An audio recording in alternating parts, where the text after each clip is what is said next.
سلام، من مهنازم، اینم مهدی و اینم امروزی های این هفته.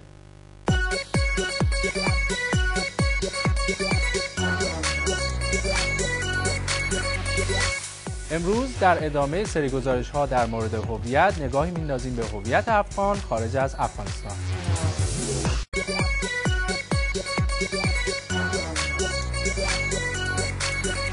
قسمت اول گزارش طاهر در مورد هویت افغان با استقبال بیننده‌های افغانمون روبرو شد. البته مهدی، بیننده‌های غیر افغانمون هم کم نظر نذاشته بودن. این هفته همونطور که قول دادیم میخوایم به هویت افغان خارج از افغانستان بپردازیم.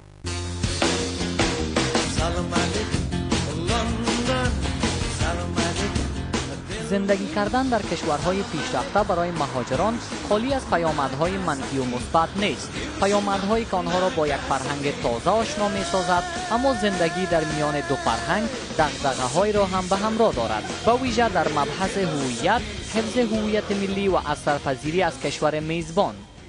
برخورد شهروندان کشور میزبان گاهی با مهاجران کشورهای جهان سومی به دلایل مختلف فرق دارد. این که شما از کشور جنگ زده هستید و فقر اقتصادی و فرهنگی دامنگیرتان است، در همچون حالات واکنش ها چیست؟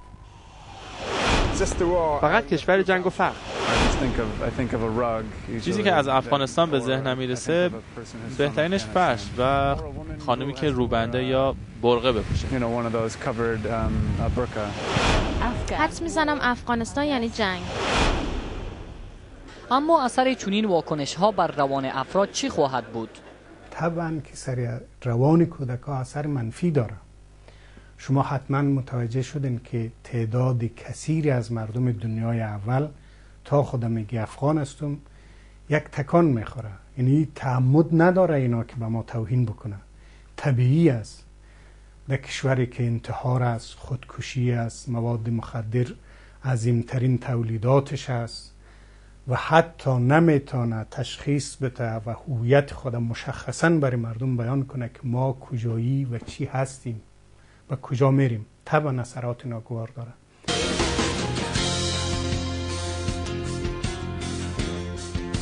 عبدالعلی فائق یکی از شهروندان افغانستان مقیم لندن است که با خانواده‌اش اینجا زندگی می‌کند.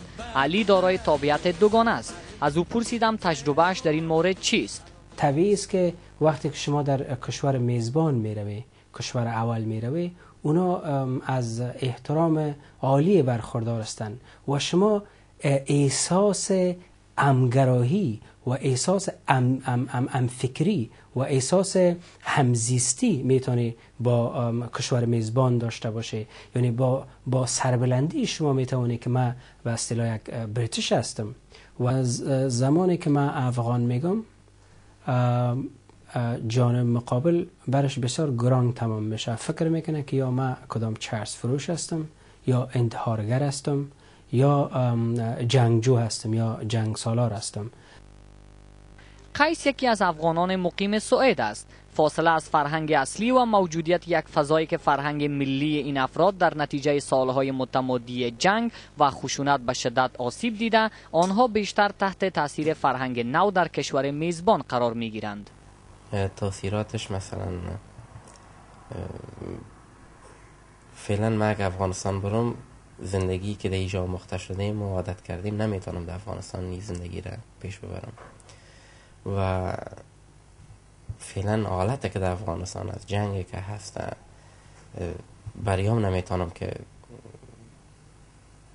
بتونم زندگی کنم در اوجه و زیاد تاثیر میگذاره اروپا، خصوصا که ما میشه که من احساس میکنم که یکان جایی که بگویم افغان بسیار به چشم حقارت به طرف مسایی میکنن، یعنی میگه طالبا چی کارهایی کنن، حتی در سر کار همکارای بسیار همراه من شوخی میکنن، طالبان صدا میکنن مرا.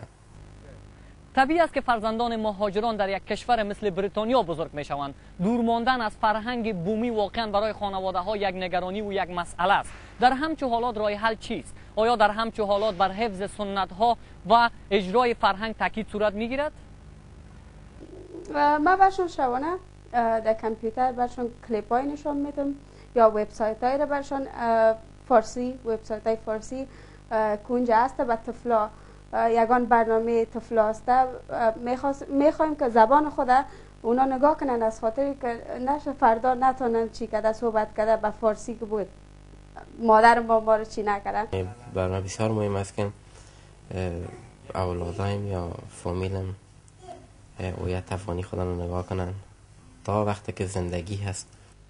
یک واقعیت است که جهان اول امروز به اصطلاح سیاسیون قافله سالاران تمدن است و این سعادتی است برای اطفال ما که آمده همگام با قافله سالار تمدن درس میخوانند.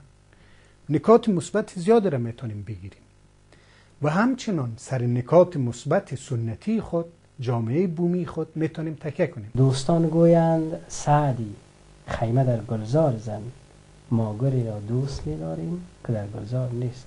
با همه این مشکلات که در صد راه پناهندگان دو هویت وجود دارد، چی چیز باعث افتخارشان می شود تا خود را با هویت اصلیشان معرفی کنند؟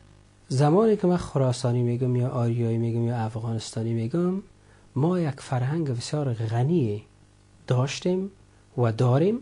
در قرن 13 به مراتب بهتر از قرن 21 از تخار داریم، کابلستان داریم، زابلستان داریم، لشکرگاهی داریم و جاهایی که انسان احساس میکنه که یک غرور ملی و یک غرور فرهنگی داره.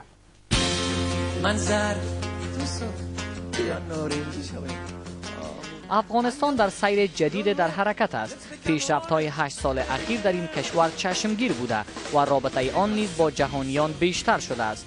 این چی تأثیر بر روابط کشور میزبان و مهمان دارد؟ خیلی مسائل مثبتی در این سیستم اخیر ما ملاحظه میکنیم، من جمله آزادی بیان.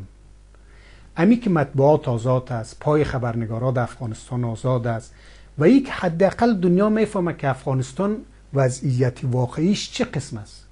این سعادتی است و خوب است. طبعا آهسته آهسته امی هویت اصلی ما به دنیا معرفی میشه.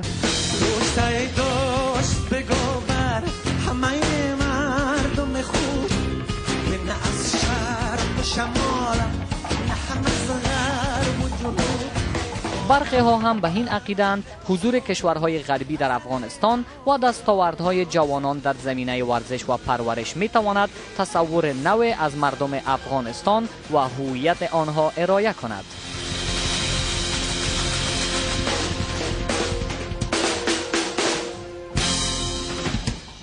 گزارش طاهر را در مورد هویت افغان دیدیم.